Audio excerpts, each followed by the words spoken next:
하나님 말씀은 마태복음 14장 22절로 33절 말씀입니다. 예수께서 즉시 제자들을 재촉하사 자기가 무리를 보내는 동안에 배를 타고 앞서 건너편으로 가게 하시고 무리를 보내신 후에 기도하러 따로 산에 올라가시니라.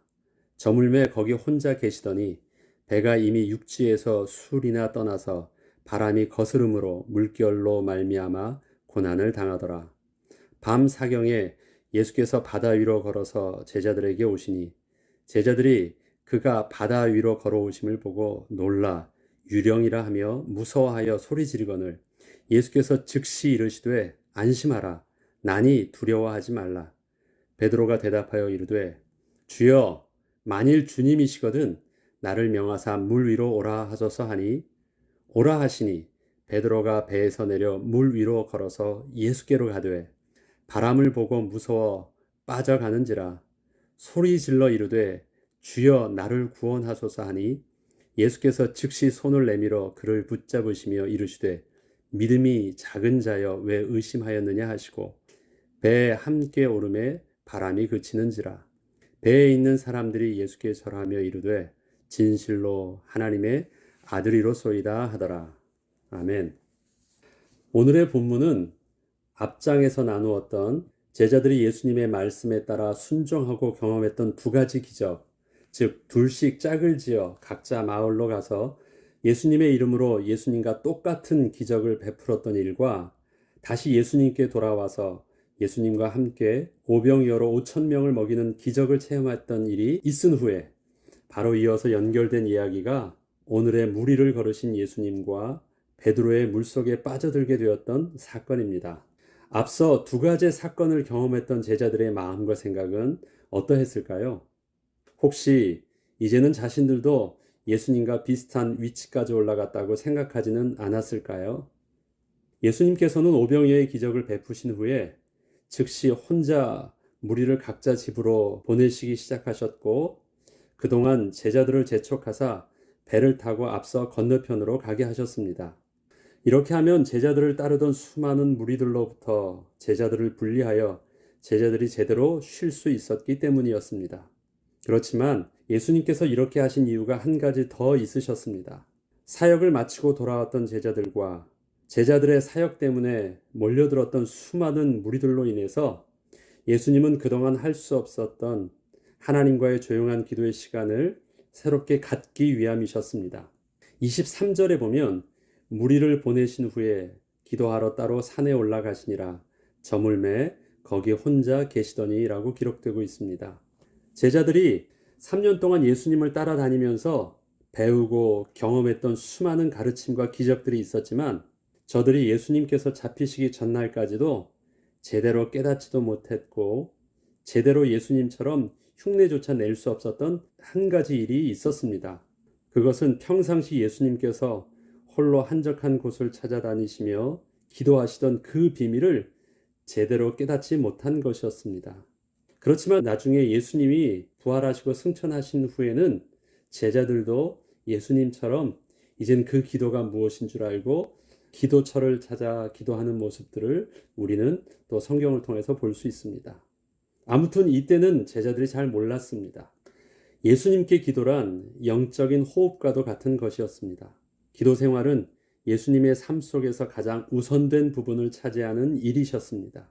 예수님의 기도는 얼마나 많은 시간을 투자하느냐보다 얼마만큼의 삶의 우선순위가 주어지느냐가 훨씬 더 중요한 것이었습니다.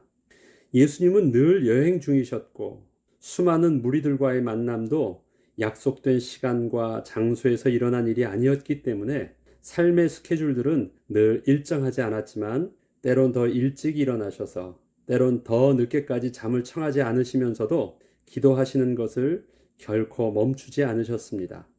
예수님이 이렇게 사역을 온전히 감당하실 수 있던 그 비밀은 바로 삶의 우선순위에 기도를 두셨기 때문이었습니다.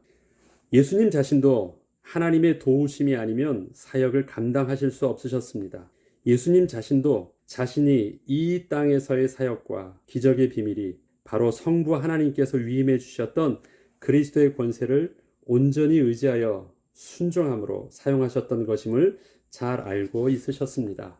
요한복음 17장 2절과 4절에 보면 아버지께서 아들에게 주신 모든 사람에게 영생을 주게 하시려고 만민을 다스리는 권세를 아들에게 주셨음이로소이다.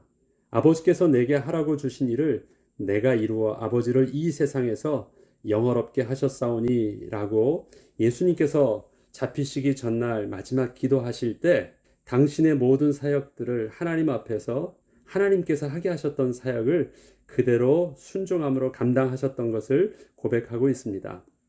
이렇듯 예수님께서 제자들에게 위임하셨던 권세는 예수님께서 성부와 하나님께 받은 말씀이셨고 권세이셨습니다. 그렇기 때문에 예수님도 성부와 하나님께서 주신 그 직분을 온전히 감당하시기 위해서는 늘 기도하셔야 했던 것입니다. 24절로 31절의 내용은 이렇습니다.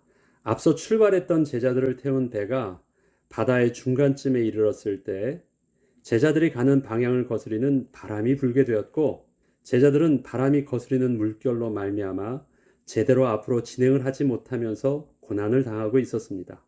그 배에는 평생 업으로 배를 탔던 제자들이 많이 있었지만 배를 거스리는 바람 앞에서는 어찌할 수 없었습니다. 아무리 제자들이 일찍 출발했어도 풍랑과 같은 현실의 문제 앞에서는 인생의 경험도 별 소용이 없었습니다. 한 걸음도 더 앞으로 먼저 나갈 수 없었습니다. 한참을 거스리는 바람과 싸우며 힘들어하고 있던 그때 기도를 마치시고 물 위를 걸어서 제자들에게 오고 계신 예수님을 제자들이 보게 되었습니다. 한밤중에 바다 한가운데서 그것도 잔잔한 바다가 아니라 바람이 심하게 불어 물결이 크게 일던 그 바다 위를 육지를 걷듯 그렇게 제자들에게 예수님께서 다가오신 것입니다. 이러한 모습의 예수님을 처음 보게 되었던 제자들의 첫 번째 반응은 유령이 나타난 것인 줄 알고 무서워 소리까지 지르는 놀람이었습니다. 그러나 예수께서 즉시 안심하라, 나니 두려워하지 말라고 말씀하여 주셨기에 제자들의 놀람은 어느 정도 진정할 수 있었습니다. 그렇지만 한밤중에 풍랑이 일고 있는 바다 위에서 누구인지 제대로 식별도 안 되는 상황에서 그 목소리만 가지고서는 안심할 수 없었습니다. 이에 베드로는 좀 더 확실하게 확인을 위해서 이렇게 대답을 하였습니다. 주여, 만일 주님이시거든 나를 명하사 물 위로 오라 하소서. 이러한 베드로의 요구는 앞선 예수님과 제자들 사이에 있었던 두 가지 경험 때문이었습니다. 예수님께서 제자들을 각 마을로 둘씩 짝지어 보내실 때 제자들에게 명하사 귀신을 쫓아내고 병을 고쳐주라 하시며 권능을 주셔서 보내셨을 때 제자들은 예수님과 똑같은 기적을 베풀 수 있었고 예수님께서 제자들에게 나눠주신 떡을 무리들에게 나눠주라고 예수님께서 또 명하셨을 때 제자들이 오병이어의 기적을 베풀 수 있었던 것처럼 지금도 만약 예수님이 물 위를 걸어오라 명하시면 예수님처럼 베드로 자신도 물 위를 걸을 수 있을 것이라 생각을 했기 때문이었습니다. 베드로의 요청을 들은 예수님은 베드로의 말이 떨어지기가 무섭게 오라 명하셨습니다. 베드로는 지난날에 예수님의 말씀대로 순종해서 경험했던 그 기적의 사건을 기억하면서 조심스럽게 배에서 내려와 물 위에 섰습니다. 그리고 베드로는 예상대로 물 위를 걷고 있는 자신을 보게 되었습니다. 분명 물 위를 걸어오신 분은 유령이 아니라 예수님이 틀림이 없었습니다. 그렇다면 모든 상황은 다 종료가 되었어야 했는데 본문은 이제부터 본론이 시작되고 있었습니다. 다 끝난 거 아닌가요? 예수님을 확인했고 또 예수님이 오셨다면 이젠 다 회복됐어야 했는데 본문이 말하고자 하는 그 시작은 이제부터 본론이 시작되는 것입니다. 29절로 31절 보면 예수님께서 베드로의 요청에 따라 오라 하시니 베드로가 배에서 내려 물 위로 걸어서 예수께로 가되 바람을 보고 무서워 빠져가는지라 소리질러 이르되 주여 나를 구원하소서 하니 예수께서 즉시 손을 내밀어 그를 붙잡으시며 이르시되 믿음이 작은 자여 왜 의심하였느냐 하시고 도대체 무엇이 잘못된 것일까요? 예수님의 명하심을 따라 기적을 이젠 두 번이 아니라 세 번씩이나 체험했던 베드로에게 예수님은 무엇 때문에 믿음이 적은 자여 왜 의심하였느냐는 책망을 하셨을까요? 베드로는 착각을 하고 있는 것이 하나 있었습니다. 그것은 자기도 예수님의 이름의 권세를 빌리면 기적을 일으킬 수 있다는 것입니다. 그러나 지난날의 기적과 자신이 지금 무리를 걷는 것은 근본적으로 다른 것임을 온전히 알지 못했습니다. 병자를 고치고 귀신을 내쫓으며 오병이어의 기적의 주체가 될 수 있었던 것은 예수님께서 부여하여 주셨던 위임된 권세였습니다. 위임된 권세는 본인의 수준과 상관이 없습니다. 그냥 받은 대로 또 시키신 대로 사용하기만 하면 되는 것이었습니다. 믿음이 있던 없던 받은 대로 그대로 전달만 하면 되는 것이었기 때문입니다. 그러나 권세를 사용하는 것과 그 권세에 순종하는 것은 다른 문제입니다. 순종한다는 것은 그 권세에 대한 전인격적인 개인의 인정함과 믿음이 필요한 것이기 때문입니다. 베드로는 자신을 통하여 예수님의 기적은 일어났으나 그것이 자신의 모습인 줄 착각했습니다. 그리스도의 제자가 된다는 것은 하나님 앞에서의 전인격적인 순종을 요구하십니다. 바로 이와 같은 비밀을 예수님은 잘 알고 계셨기에 예수님도 기도를 삶의 우선순위에서 결코 양보할 수 없으셨던 것입니다. 30절과 31절에 보면 바람을 보고 무서워 빠져가는지라 소리질러 이르되 주여 나를 구원하소서 하니 즉시 손을 내밀어 그를 붙잡으시며 이르시되 믿음이 작은 자여 왜 의심하였느냐 예수님이 말씀하셨습니다. 그렇습니다. 베드로의 자신감은 바람 앞에서 여지없이 무너져 버렸습니다. 멋지게 걸어볼 줄 알았는데 물속에 빠지게 된 것입니다. 베드로는 그제서야 자신은 아무것도 아님을 깨닫게 되었습니다. 자신이 지금 나도 걷게 해달라고 할 때가 아닌 것을 깨닫게 되었습니다. 베드로는 그제서야 급하게 주여 나를 구원하소서 하며 예수님께 도움을 구했습니다. 이에 예수님의 대답은 믿음이 작은 자여 왜 의심하였느냐 이었습니다. 한글의 표현은 믿음이 작은 자여라고 표현하고 있지만 영어의 표현을 보면 믿음이 없는 자로 말하고 있습니다. 우리 배웠죠? little과 little의 차이. little은 조금이지만 little은 거의 없는 이에요. 이 차이인데 영어는 그냥 little로 표현하고 있습니다. 믿음이 없다라는 것입니다. 그것은 베드로가 처음부터 믿음이 없었다는 것입니다. 앞서 일으켰던 두 번의 기적은 베드로의 믿음에 의해서 일으킨 기적이 아니었습니다. 그저 예수님께서 통로로 사용하셨을 뿐이셨습니다. 그러나 그 예수 이름이 베드로 자신의 구원의 이름이 되기 위해서는 베드로 자신도 정직하게 주여 나를 구원하소서 나는 믿음이 없습니다 라는 정식적인 이 구원의 요청이 필요한 것이었습니다. 우리에게 있어서 동일한 구원을 얻는 믿음이 필요합니다.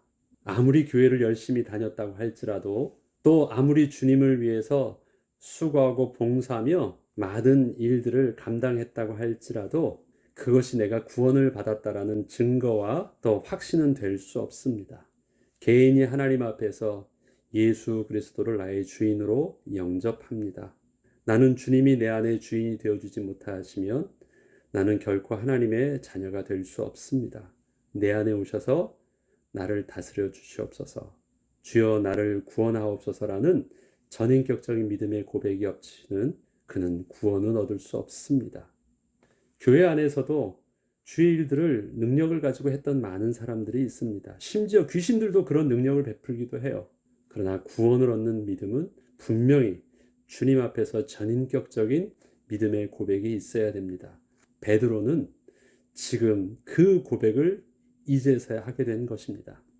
32절과 33절을 보면 배에 함께 오르매 드디어 베드로가 예수님과 함께 배에 함께 오르매 바람이 그치는지라 배에 있는 사람들이 예수께 절하며 이르되 진실로 하나님의 아들이로소이다 하더라.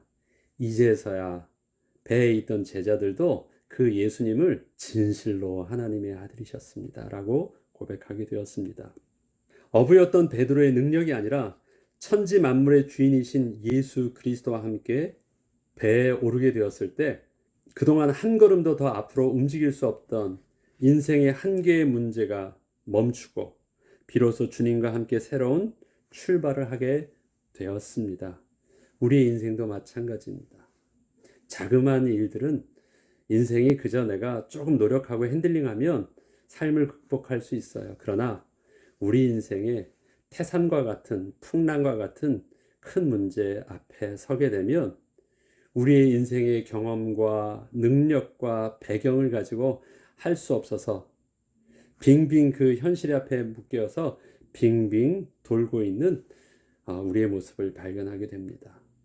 예수를 믿는다고 하면서도 결정적인 삶의 문제가 오면 여전히 똑같이 이제는 나도 예수님 없어도 우리 알아서 할 수 있어야 하면서 이제는 뭔가를 할 수 있는지 나도 이젠 다 컸어야 하면서 뭔가를 하려고 또 예수님을 두고 앞서 내가 나갔다 할지라도 결국은 어떻게 해야 돼요? 예수님과 함께 동행하지 않으면 결단코 한 걸음도 앞서 나갈 수 없는 우리의 본래 모습을 이제 발견하게 되는 것입니다. 그렇기에 제자들이 예수님을 다시 모시고 함께 배에 오르게 되었을 때 멈춰졌던 그 길들을 다시 또 앞으로 나아가게 된 것입니다.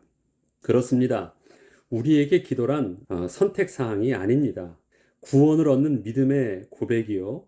하나님의 도우심이 반드시 필요한 절박한 삶의 우선순위입니다.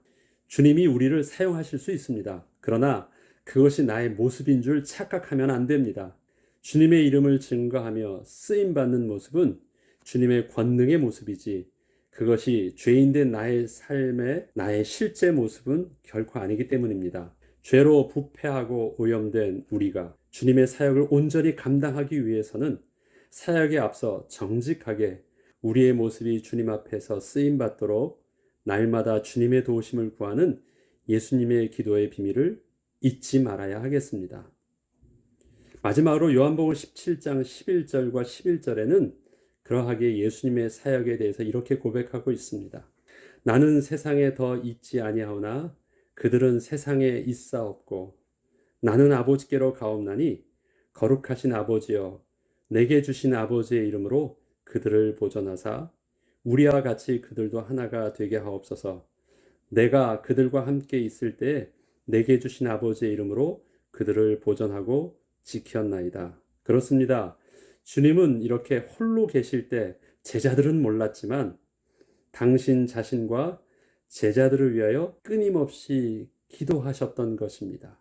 그리고 끊임없이 하나님의 도우심을 가지고 그 사역을 승리로 이끄셨던 것입니다. 심지어 이제 내일 당장 있을 십자가의 죽으심의 고통에 앞서서 마지막까지 십자가의 고통을 감당하실 수 있도록 마지막까지 예수님은 전날 밤에 이렇게 기도하셨던 것입니다.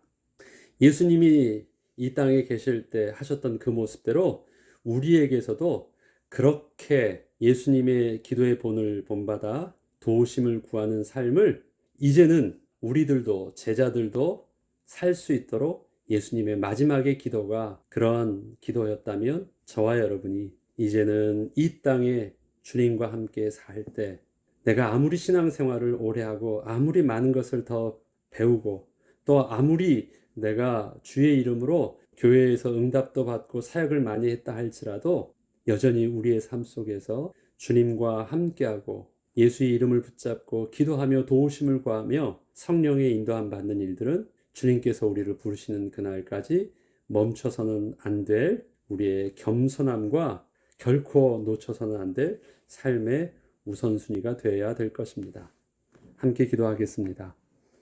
거룩하신 하나님 아버지, 제자들이 3년의 공생의 기간 동안 예수님을 통해서 많은 것을 경험하고 배우고 예수님처럼 비슷하게 사역을 감당할 수 있었지만 가장 중요한 예수님의 사역의 핵심이었던 주의 도우심을 구하는 기도의 비밀들은 나중에서야 깨닫게 되었던 그 비밀을 주님 우리는 뒤늦게 깨닫지 않게 하시고 삶이 다 지나간 후에 후회하지 않게 하시고 우리의 삶의 문제 속에서 늘 주님의 도우심을 구하는 기도가 삶의 가장 우선순위가 되게 하셔서 주님 없이 인생길을 가다가 한 걸음도 더 나아가지 못해서 삶의 풍랑 앞에서 뱅뱅 도는 삶을 살지 않게 하시고 주님과 함께 우리의 삶을 동행함으로 실패하지 아니하며 멈추지 않는 인생을 삶을 살아갈 수 있도록 인도하여 주시옵소서. 오늘도 성령 하나님의 도우심을 구합니다. 함께 하셔서 우리의 보는 것과 말하는 것과 우리의 만남 속에서 주님의 영광이 되어 주옵소서. 감사드리며 우리 주 예수 그리스도 이름으로 기도합니다. 아멘.